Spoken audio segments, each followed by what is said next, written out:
Alright, so both of us had gone on vacation. I had gone to Greece. I went to Mexico and Cancun. And we had used, since we already knew Spanish, we had used our Spanish ability, speaking ability, to be able to communicate with those people there. Like in Greece, I was able to understand what the Greek people were saying when they were speaking, and I was able to learn some words that were similar to Spanish, and I was able to communicate with them as well. And also in Cancun, since there are many tourists, we met some people from Ireland, and they had no idea like how to speak Spanish or anything. So we kind of just helped them around town to know like where things are. So that kind of helped us, even though we're not from Mexico, or I'm not from Mexico or anything. I am bilingual, so I help them get around and know where to go and stuff. My name is Nadia, and I am currently a junior who is taking German as an international language. German is a really interesting and really fun language to learn because the words are so similar to English, so it's really easy to remember the words. Sometimes it's kind of funny because I accidentally speak in like Danglish, Deutsch and English. For example, like once I got a new belt, and belt in German is Gürtel. So then I would ask my friends, hey guys, like what do you think about my new Gürtel? And they would just give me these questioning looks.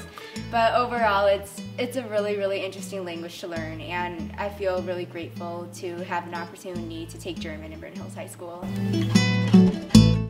One time that I got to use Spanish was when I was going into junior year. I went to Costa Rica for 3 weeks through like a camp program, and I got to do 3 different homestays. So each week I went to stay with a different family in a different part of Costa Rica, and then I took classes during the day, and it was a really good experience. And I went with, there were 8 other girls on my trip, and it was a lot of fun, and I learned a lot about their culture, and my Spanish got a lot better, but it was also just a great experience. I'm glad that I knew Spanish so that I could take advantage of it. Also, the place that I work at, I'd say like 99% of the people are Latino, and so it kind of makes me feel like out of it sometimes, but since I speak Spanish, they don't have to like speak in English to talk to me because they always speak in Spanish to each other, and I can understand what they're saying without help, which is nice. Okay, so I've traveled to China several times. I've traveled to China several times with students, and the whole time I've been there, I've only picked up a little bit of the language because I'm just not very good with languages. But I have discovered that there are, I'd say like 4 key things that you need to know if you're traveling. And they are hello, goodbye, I'm sorry, and how much does this cost? Well, at least if you're me, you need to know how to say that. So those are the 4 phrases that I really know well in Chinese, and I remember how to say I'm sorry because first off, I wind up saying it a lot. And secondly, the word is dweebuchi, or something close to that. And I remember it because I think I'm a dweeb. I'm sorry. Alright, so yeah, I was in Mexico with my family on a cruise, and I wanted one of those shell necklaces, those like bright white ones, and this guy was selling them, like a vendor on the street, and I went over to him, and you know, I kind of like argued a little. He started at $15, and my mom only gave me $13, so you know, I needed to get it down. So in Spanish, you know, I progressively like pushed it down to 13. I started at like 10, and he, you know, said, no, I can't do that for you. This is all in Spanish, of course. And eventually he just said, yeah, 13, because I told him I only had $13, so take it or leave it. So he took it for 13. Hello everybody, happy International Languages Week. I'm Mrs. Steffens, I'm the supervisor of the International Languages Department, and I hope that you are enjoying all of the activities and the menus and the special things that are happening this week. I have a story to tell you. This goes way back in time to when I was 18 years old. During spring break when I was 18, my family went to Mexico for the first time. We went to Acapulco, and my baby sister, who was 11 at the time, was with. And the 2 of us went into town one day and took a cab back to the hotel. And our taxi driver for this one part of the trip was a very handsome young man, and we decided we would try to impress him by using our Spanish.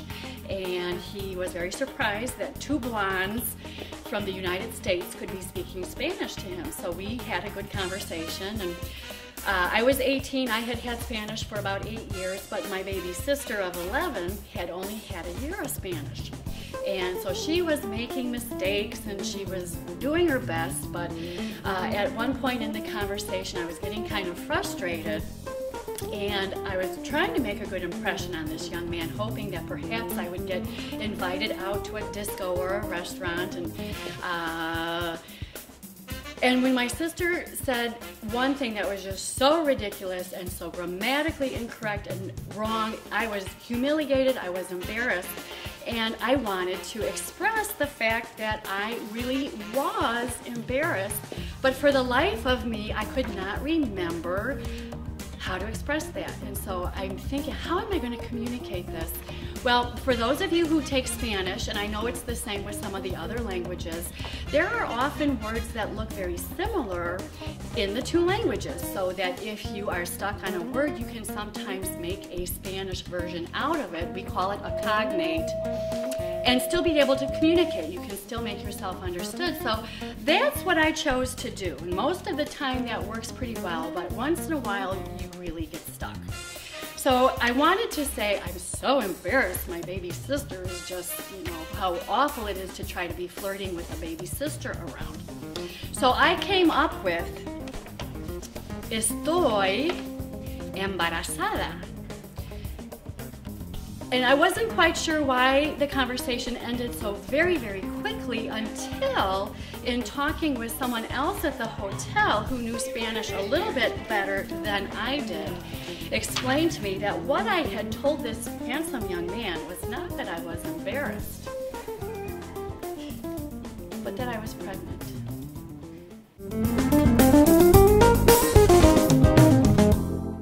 So my funny story is we had in Japan, I lived in Japan for a while, we had a Japanese sister school that every year we would go to their school and they would come to ours.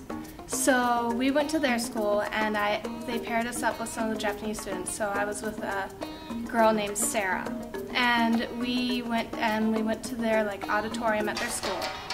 And so they did a little welcome song to greet us, and so it's a fun thing to do in Japan. They dress up all in black and then they put brightly colored gloves on, and then they'll sing. And so they did that for us, and all the Japanese kids were laughing for some reason, and most of their teachers were too, and we didn't know why they were laughing because they were singing in Japanese, so we had no idea what they were talking about. So most of us were looking around confused, so I asked my partner, because she spoke English and Japanese, I asked her what they were singing about, if she knew what they were singing about, and so she laughingly told me that they were singing about underwear and how to wear it, and so that got me laughing too. So later on they explained it to us, so that was very interesting, and I learned that not everything that's sung in assemblies is maybe as formal as I thought it was.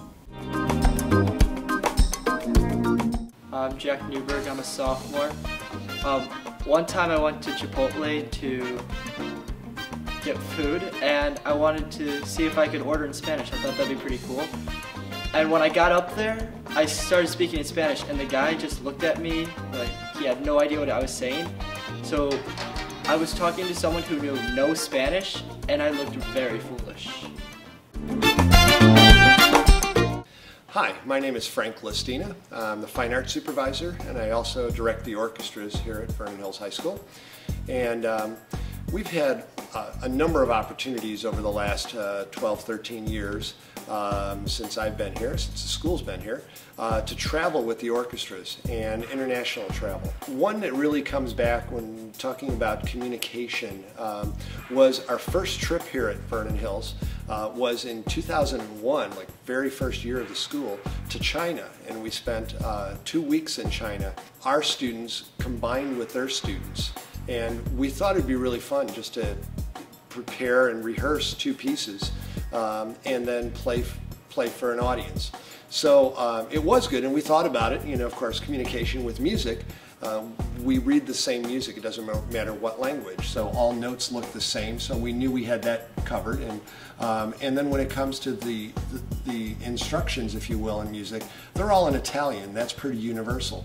So we thought we had everything covered. We had the music ahead of time. We went there, and we decided we'd place students, so every stand had one Vernon Hills student and one student from the high school in China. And what we didn't know until we got there is that their English skills were almost non-existent. So everything was still good. We figured they don't need, how much English do they need to know? Well, what we didn't think of were the conductor instructions to the students. So I stood up there to rehearse this group, and it was kind of exciting and inspiring, and the students really weren't talking. They were, trying to do a lot of just smiling and hand signals like, hello and so forth, very basic things. And then when I decided to start, raised my hand and we started the piece, and it worked, but then I had to stop and start, as we would say, at rehearsal letter B. And I realized there was no way to communicate that to the students, so there was this kind of awkward pause. And somehow I thought of this, and I just said, okay, Vernon Hills students, what I need you to do in a moment is take your bow or your hand and point to letter B and smile and nod at the person next to you. And they all looked at me kind of funny, and they went, oh, and then gradually they all kind of went, like, and the other person went, oh, okay, and then I started conducting at letter B. And we had to invent ways to somehow just communicate using just hand signals and pointing or whatever to figure out how we were going to rehearse. It was really actually a very exciting experience, and then performing was no problem because music, like I said, was the same. I actually brought a picture with me. I don't know if you'll be able to see that. This was from the performance. Right during the applause, if you see all the confetti coming down, they had a confetti cannon, which 13 years ago I'd never heard of or seen. So there was this rather large explosion, and all of a sudden there was confetti everywhere. And it was really kind of exciting. The audience loved it. Last year I was hosting a French student here, and I was picking her up from school, and I had had a really bad day and I was really upset. So we get in the car and she looks at me and really seriously goes, "You smell bad." And I turn really shocked and look at her, and for a second I didn't really understand why she was telling me I smelled bad, because I was pretty sure I was okay. And then it occurred to me that the verb in French, sentir, means to smell and to feel.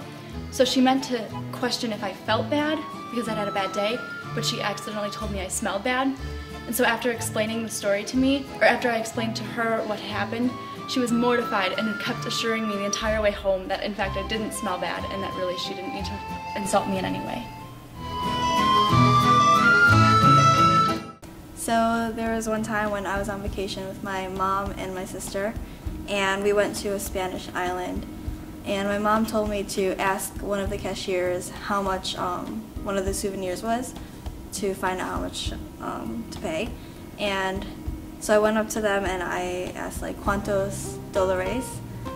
And the man was kind of surprised because I spoke Spanish, and he asked me, how did you learn Spanish? And then I told him, like, I was learning it in school. And it was kind of cool because he was surprised that I was learning his language, and he kind of, like, respected that I knew how to speak it and stuff. And I also got, like, a discount on my souvenir, and this is one of my favorite souvenirs from that place. So I got to stay with the host family in France, and on one of my first mornings for breakfast, we were all eating breakfast, and they gave me bowls. We all had bowls at the table, and the one sister made hot chocolate in her bowl. And then so she poured her cereal then in her hot chocolate, and it really confused me why she was drinking her hot chocolate with cereal. So then I asked for tea, and they gave me tea in my bowl also. So I thought that meant I had to put my cereal in my tea. So after sitting there looking confused, I was just about to pour my cereal in my tea, and then they finally handed me another bowl for just cereal and milk. So it just kind of shows that, like, the different ways, like the different culture of the Americans in France, how they drink out of bowls. And then in the morning we would use a cup for tea, and they eat cereal with their hot chocolate. So it was really different and confusing, but then we figured it out.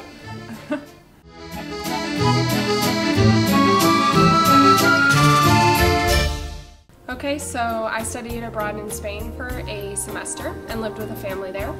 And the first day I arrived, one of the first things my house mom and her daughter had asked me was if I liked tacos. And I said, of course, yes, I love tacos. Little did I know that tacos also means curse words. So needless to say, I made a very good first impression on my family in Spain. So During spring break, I went to Germany with the symphony orchestra, and over there we were let out in the city to have lunch of Brno. And we found this cute little place, and they told us everyone in the city barely spoke English. And the guy who owned the restaurant, we were talking to him, we had some fun, and we noticed that there was a gelato place right outside connected with the restaurant. So we asked for a gelato, and I was there with my group of friends. And one of my friends was ordering like some flavor, and the owner asked if this is the flavor she wanted to be correct, and she said "sí," and in there they spoke German. And we all started cracking, and he's like, "Oh, what? Do I look Mexican to you?" And we all started laughing at her. And on our way out, after we bought the gelato, she said "ciao" instead of something in German, which was equivalent to bye. And we all started laughing. Okay, so one time that I had to speak Spanish was when I was in vacation with my family in Miami, and my parents really wanted to buy a beach bag because we were planning on going to the beach later that day. But the employees at Walmart, which we went to, they didn't know how to speak English, so and most of them knew how to speak Spanish. So my mom pulled me over and she asked me if I could ask them where to find the beach bags in the store, and I did. So I'm very fortunate to have a family that travels internationally all over Europe and Asia. But my favorite place that I've ever been to will always be Syria, because that's where I'm from and that's where my father grew up.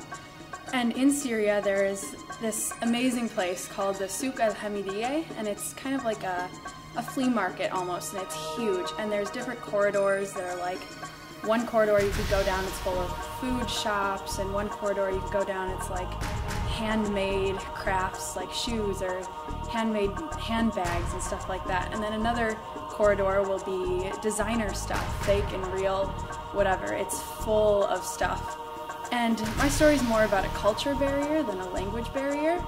But for these people that work in the big flea market, America is this huge deal, and it's amazing to them that we're from America. And since I don't look Syrian, I often get a lot of attention from these people, not in a negative way, but because they want to learn about it. So when we'd walk through there and we'd talk to these people, one store that we went into, the shop owner kind of looked at me and then walked back and started talking to his dad and whispering. And then they came up to me and my dad and actually asked my dad if they could have my hand in marriage so that he could move back to America, because America was just this huge, fantastical place for them. They offered us their store for it and a few other things. Fortunately, we were able to turn down that offer and shuffle away quietly, but I did end up buying these earrings that I'm wearing right now from that store.